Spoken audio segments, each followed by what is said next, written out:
Good morning, members. Welcome to the third meeting of the Standards, Procedures and Public Appointments Committee this year.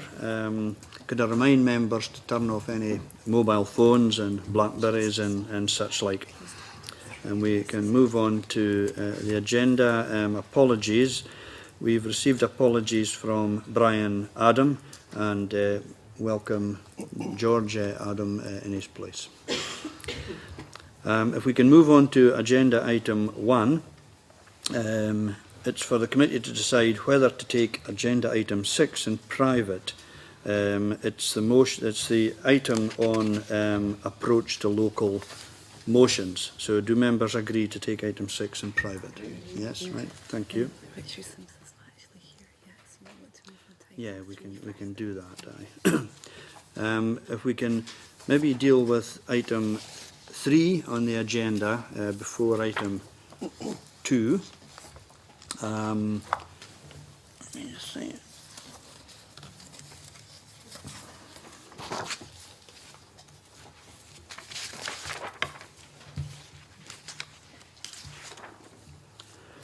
Now this is to consider a change of purpose for the cross-party group on psoriasis and psoriatic arthritis. I would have to tell members that I'm the convener of the cross-party group on psoriasis and psoriatic arthritis, and I'm happy to take any questions from members in relation to this. The change is fairly simple, as you can see.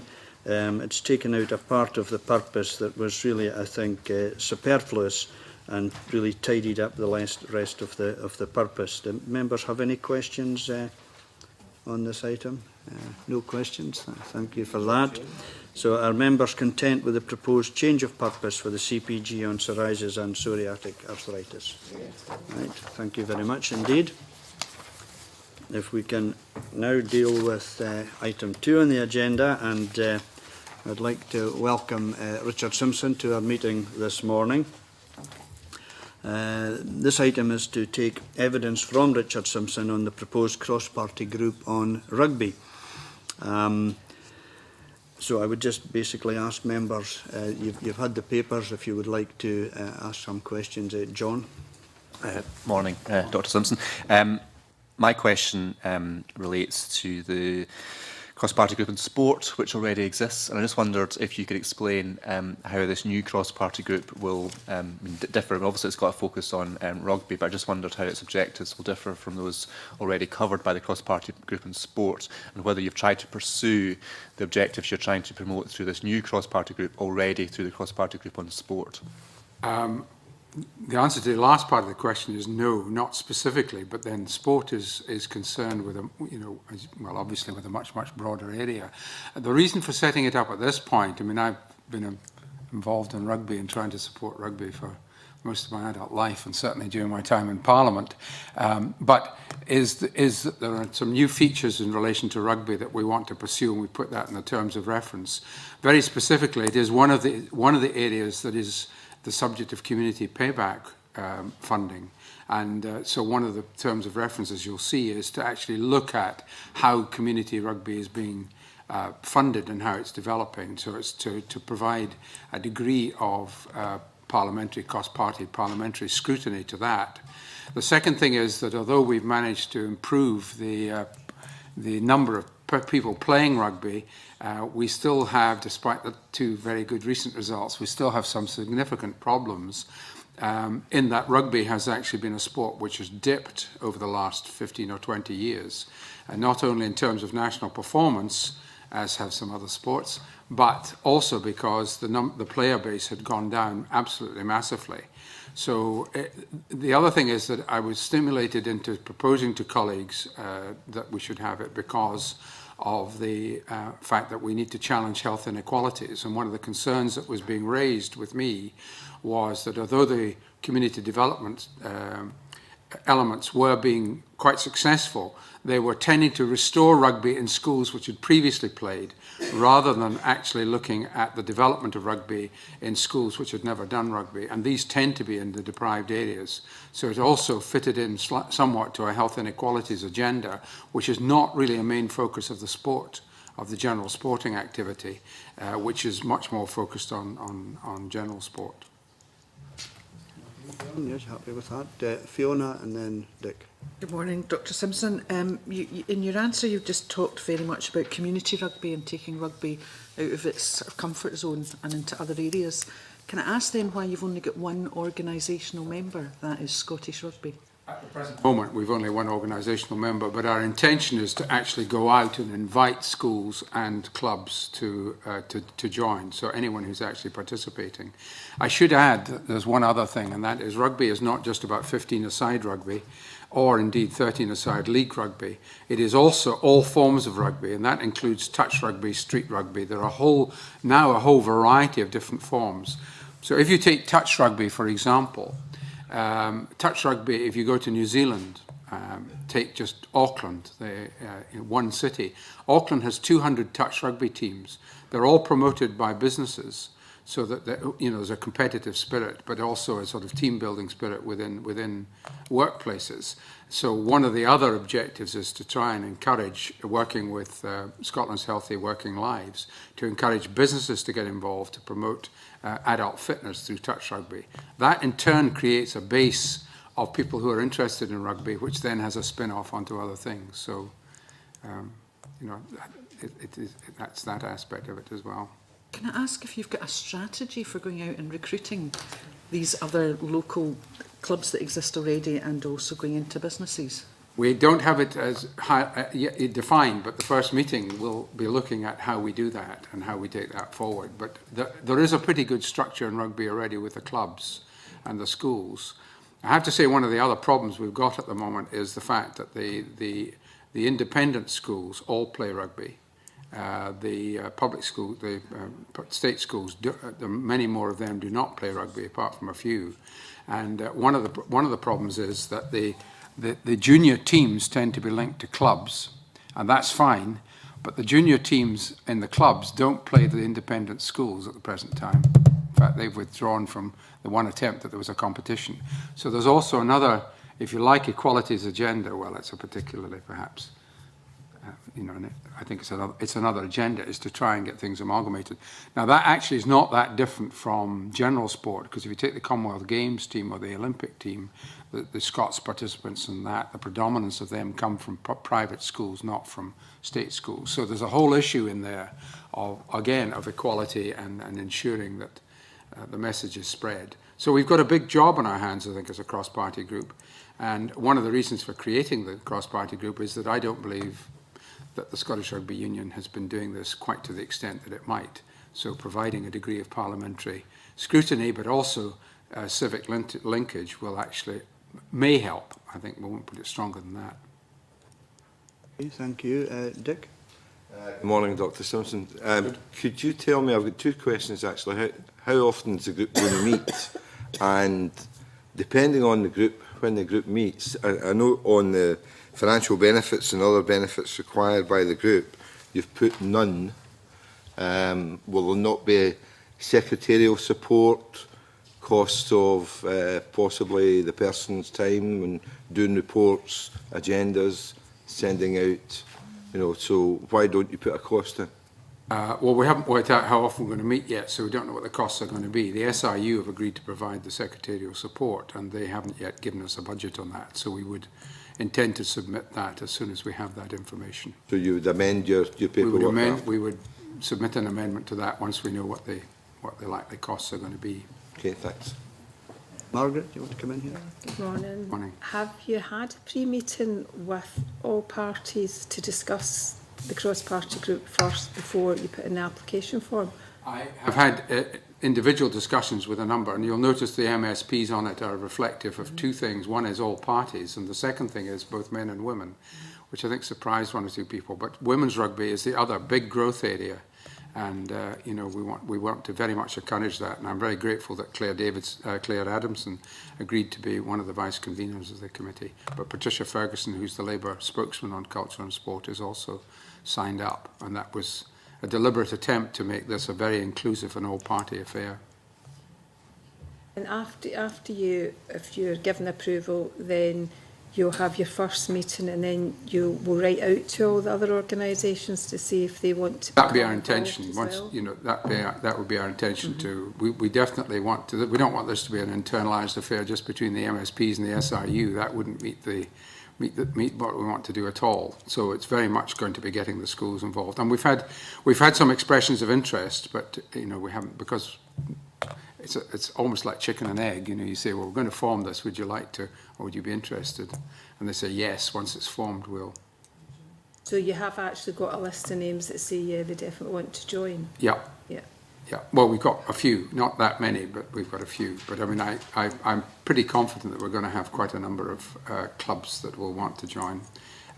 We've actually had approaches since it's been up on the agenda, as it were. This is being formed. We've had 1 or 2 contacts coming in already without us having to contact them. Can I ask who has Well, expressed an interest? Edinburgh Accies, for example, Right. have been in touch, and Madras College and Stirling County, just to name 3.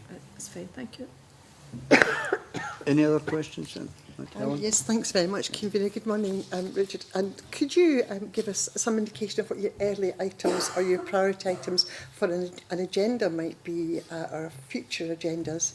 The first agenda is going to be on community development, and we intend to get a presentation from the community development officers in the Scottish Rugby Union. They are funded by the community payback system, which is excellent, but we want to know what they're doing, which schools they're doing it in, how they're doing it, and what the results are. So the agenda for the first meeting is going to be the community development officers.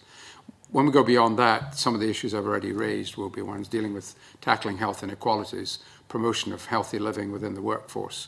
These are some of the items that we're considering, but I'd rather wait for the meeting, have some of the people from Scotland outside the Parliament involved, so that they can actually help set the agenda rather than it being set simply by a small group of MSPs. I could come back in. Yeah. Is some of what you're planning to do, I mean, when you state the indication and the purpose of the cross-party group, is some of what you're going to be doing really a substitute for what government should actually be doing? I mean, it should not be the case that promoting rugby in all its forms, that might be seen as a Sports Scotland or a government function. The aspect about encouraging men and women, again, a government function.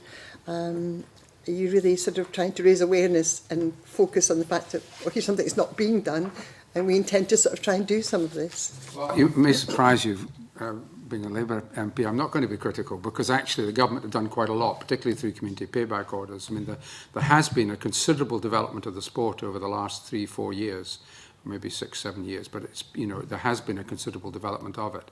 I think our job is to make sure that development is going in the right way, and at the moment, I don't think there's an adequate focus through the Sports Committee on this particular area, because it is one of the big sports in Scotland, and the Sports Committee quite rightly are concerned about the more generality of general facilities and general school development and physical activity, etc. So, by focusing on this, we can then see if the government's money is being used effectively by providing further scrutiny. Dick, do you want to come back in? Well, it's in light of Helen Eadie's question, is it not the fact, Dr Simpson, that basically a cross-party group promotes the subject the cross-party group is established for, and also is able to help the particular organisation to access officials or organisations that otherwise they couldn't. And in general promote the whole ethos of a good group. Yes, I think that's a fair comment. Okay. I think that's a fair comment. Thank you. Do you have any other questions from members? No? Well, thank you very much, Dr Simpson. We'll consider Allow me to take your up your time. application Thank you. later on in the meeting. Thank you.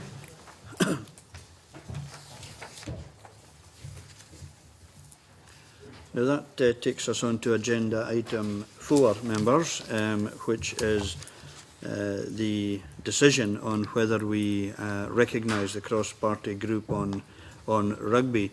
I think that was a very interesting discussion, and I think there were a couple of points that came out of that. And one is that they're waiting to see what the financial benefit will be once they know what their programme is, and also they'll be writing out to other organisations and bodies to get members. So I suppose the question in front of us is, do we feel that that should have been done before this stage, or is it quite legitimate for groups to be formed in an embryonic forum, if you like, to then follow on afterwards? And if we felt that these matters should actually be ascertained, and number of meetings, because Dr. Simpson gave us a very full response to all of the questions, but it does kind of beg the question that they should have some idea of how often they want to meet, some idea of the issues, some idea of what kind of secretarial support would be required. So we could either approve the application and wait for them to then send us that detail, or we could ask the group to go off and have an informal meeting to sort out who they're going to write to in terms of more members of the group, and to work out how many meetings they'll have and what the likely cost to the Scottish Rugby Union is. I think these are the two options. I would appreciate your comments on that. I think that for me, I've no problems with the issues about the agenda items, the topics that are going to be discussed. He did actually answer those questions reasonably well, and I was quite comfortable with that. I was also comfortable with the fact that he was talking about you mentioned the issue of expenses, and he said that the Secretariat of the Rugby Club is going to do that. So I think he's covered that question. What I'm still, despite what Dick has said about the aims of the group, if I contrast that with the nice, stark, clear, simple submission of your group that's just been approved, name and change of the cross-party group, my understanding is that our application should be as simple as that. They should be as short as that, because I think that parliamentarians can get into the dangers, and I was never intending this to be a criticism of the Scottish Government. I was just saying, as parliamentarians, sometimes we assume the mantle then, even when we're in opposition, of thinking we're going to try and do the government's job for it. And that's not really what cross-party groups are about. They're about raising the awareness, like you're saying in your application. It's about understanding what the issues are, and then giving the access to the officials that Dick has rightly said. And I think that's what's first. I think it's, there is a risk of them not setting off in the right direction. So maybe they would want to rethink their aims and objectives. But, I think maybe once we had that back to the group again, to our committee again, that would be helpful. Okay, thank you, Helen. Fiona, did you wish to come in? Yes, thank you, Convener. I think it is important that we actually spend some time picking this apart, because it is our first time of going through this, and I kind of agree with where Helen was going with this. I think the preparedness wasn't there today. I think they've had an idea for a cross-party group and explored it amongst themselves as MSPs and only one institutional organisation. So we're not getting today a clear understanding that there is a desire beyond MSPs to have a cross-party group in rugby, and I think that would be important. And I think it would also help them with their aims and objectives, because this is the aims and objectives of a very small group of people. And the fact that we're told, the paperwork will be amended on costs, are we setting a system here where if we put a marker down now that says, yes, you can put your papers in and then amend them, what are we making decisions on? So I think maybe the marker here today is, this is the first time, we're sorry you're the guinea pigs, but there's a lot more we need before we can make a decision. Dick, and then Convener, I certainly agree with the comments made by Helen Eadie and Fiona MacLeod. I think, if you look at all the cross-party groups, the point that John made earlier on was the factor that we do have a cross-party group in sport. I am quite happy to have a cross-party group in Scottish Rugby, and I know Dr Simpson seemed very enthusiastic, and unfortunately, because of the change in rules, he has to come up against the committee for None of us who are on cross-party groups had to do this before. But, you know, when you do get into financial benefits, you know, I think people now have to start to look at what the cost is and for clarity, and also to meet the regulations to ensure that they are coming back with us. So I'm quite happy to go along with the comments of both Helen Eadie and Fiona McLeod. Thank you, Dick. Margaret. I think all the information has actually been gathered, but it hasn't actually been documented. And I think that's probably the problem, because when I asked Dr Simpson about the other organisations that's involved, he did mention 3 of them, and I think possibly he could have actually got them to add their name to the application form in the first instance. So I think the information is there. I just don't think it's been captured and put on the application form. John? I mean, I was just going to expand on what Dick had said about Richard's response to my question, and particularly, you know, the fact that they've not tried to pursue these objectives through the existing cross-party group on sport. And I understood what he was saying in terms of the breadth of the cross-party group on sport and the nature of what they're trying to achieve through this new group. But, you know, in light of where these new rules came from, in light of the discussions we've had previously about cross-party groups, and particularly the number of them, I think the fact of not trying to pursue it through an existing group, I mean, I would be more sympathetic if they tried to pursue it and decided that it wasn't an option, as opposed to not trying, which is what I understood he was saying today. I mean, I'm not unsympathetic to the creation of the group, but I just think we have to bear in mind why these rules were changed. Okay, thank you for that. Margaret, yes? Yeah, I'm just actually thinking there is a cross-party group on construction, and they've got a sub-cross-party group on construction skills. I don't know if that's maybe an option as well to look at, within the sport, a subgroup as well. Okay, well, that's all very, very useful. I feel that members, I think, would probably agree that we should maybe write to Dr Simpson and just, given our discussion, which he'll be able to read in the official report, and ask him if they would maybe have their informal get-together with the other bodies, etc., that they plan to pull together to get some more of these to agree to put their names forward for a start, to assess the potential financial benefits of the Scottish Rugby providing the Secretariat, to have a wee look again at their aims, to maybe simplify them and get them down to you know, something that's maybe a bit sharper, and also maybe to pose the question as to whether they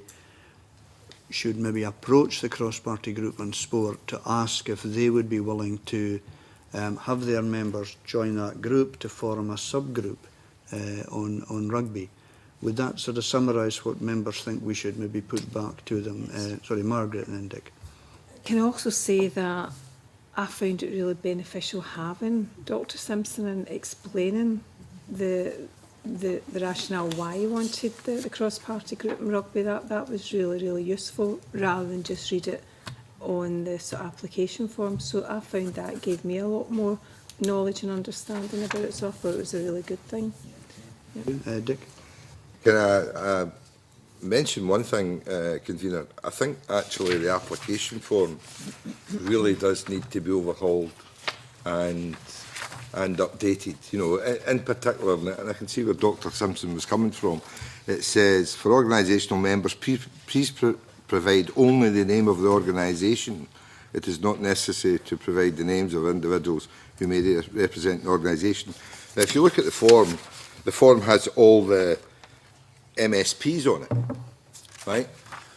And there's a big piece of that form where you can fill that in. If you turn over to organisations, you know, you basically you only have you know, one. So maybe this form also needs to be updated, and maybe the factor, you know, for future applications where it says financial benefits or other benefits received by the group, a more precise or concise explanation of what we're looking for, because sometimes you can fill a form in, then come along to the committee and suddenly realise you had put this in or had put that in. So maybe the form also requires updated. A little bit more guidance on Yes. what's required under aims, for instance, Yeah. so that people are clear. You know, that could be incorporated in the forum. I mean, it's covered in the code of conduct, I think, probably adequately, but maybe the application form just needs a sentence or so just to draw their attention, you know, to those aspects. Yes. It's actually worth having a question. I'm just thinking of the question that I put. Is it worth having a question? Have you tried to pursue these objectives through the existing cross-party groups? Could I suggest that we get the clerks to come back to our next meeting with a paper on having a look at the application form that we can discuss in some detail and picking up on some of these points. Margaret, did you have another? I was also going to say on the application form, have you had like a pre-group meeting with interested bodies as well? Because that's really quite a good thing to do, because we did that ourselves. We wrote out to all the organisations that we felt would be interested and had initial meeting before we put the application form together to see if there was an interest first of all. Ellen? Yes, I think that's a really good point, because I mean, I think if they could be asked to evidence who has been partners in those discussions, because that would then remove the necessity for that particular question, because if we have that understanding, then I think that'd be really good. And I think this business of the aims, if they could be encouraged to keep it really short and sharp, that would be very good. And to look at other examples, and your own example of your own CPG that's just been approved today is a perfect example of keeping it short and sharp and to the point. Yeah, good. George? I applaud the aims and objectives that Dr Simpson said about the group, but I really like Margaret's idea of being a subgroup of the sport from the specifically from an organisational point of view, and to get their aims and objectives, because locally we'll all be aware that most sports are all working within a hub environment now as well. So I think if it's a subgroup of the actual sports group, then they've probably got more, they've got more chance to actually get their aims and objectives within the bigger group of the sports group as well, and putting their case forward. So I think that might be a way forward for quite a lot of the groups as well. Absolutely. Dick? Can I just go back on the form? You know, can I ask when this was first established or last amended? Since you're always amending things. It'd be interesting to know. Just in the review. It's very recent. We did actually have a look at it at our recent review, but I don't think you were a member of the committee at that time, Dick. But I think what's come up today at this first session under the new rules has just sparked off a few other things that I think we need to maybe look at again. So, Fiona? Yeah. Yeah, I think it's all been very interesting talking about the form, but I think my feeling would be is you don't amend the form on the first outing. We maybe take note of all these thoughts that we've had and maybe let it run through a couple of these sessions, and then we can really firm up, because we would be changing the form probably after every person we saw. So could we maybe set after 3 of these processes, we again look at the form? I would agree. But we could be putting out a note to folks saying these are things that you should think about adding in. That the next application that we're aware of in terms of a cross-party group, the clerks could just let them know that they would be wise to take into account the following issues that we've discussed.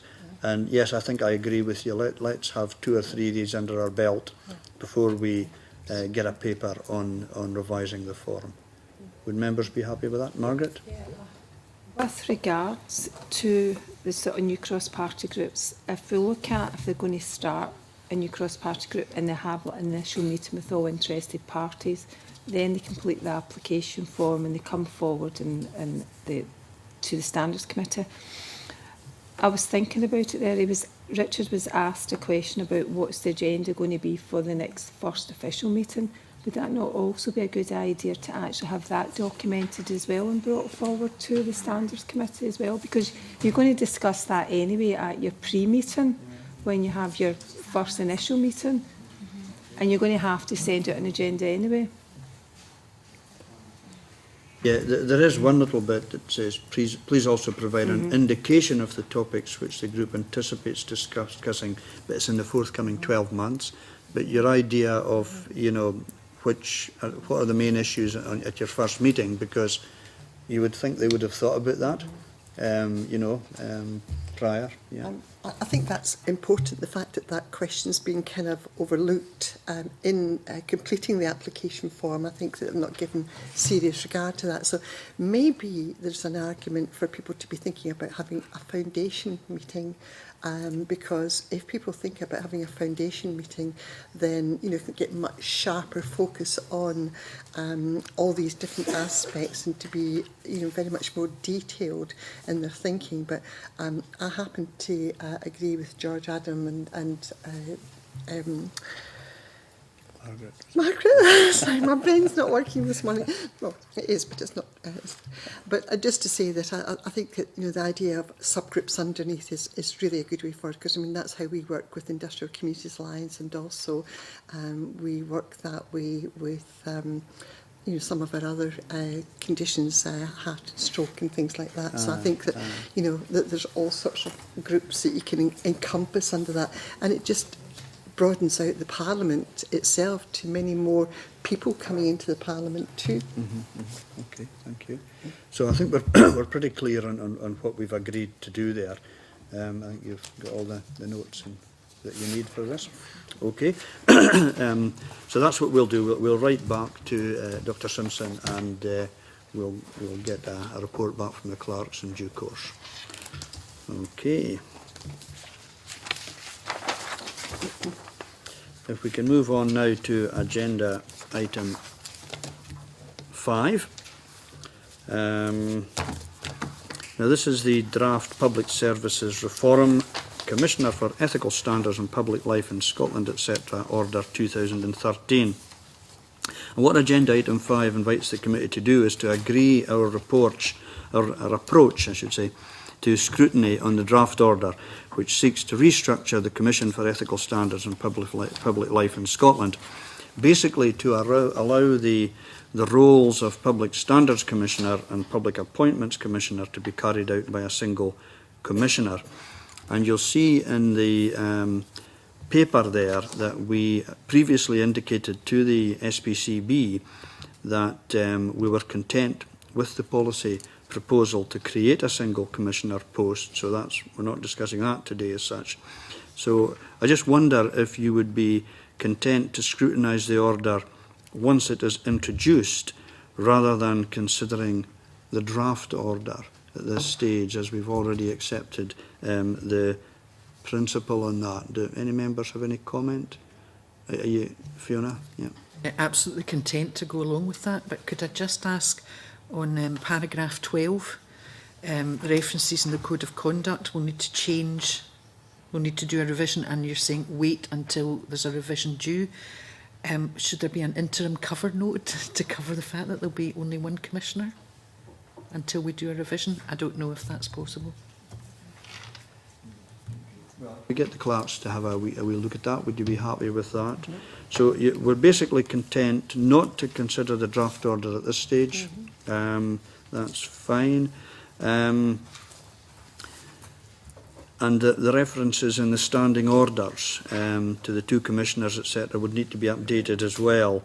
You're happy just for that to be done alongside other minor rule changes that all need to be done, and we could do that in a paper after Easter. You're happy with that? Okay. Right, I think that ends the public part of the meeting. Thank all of the public for attending today. We'll now move into private session. Oh, none of them.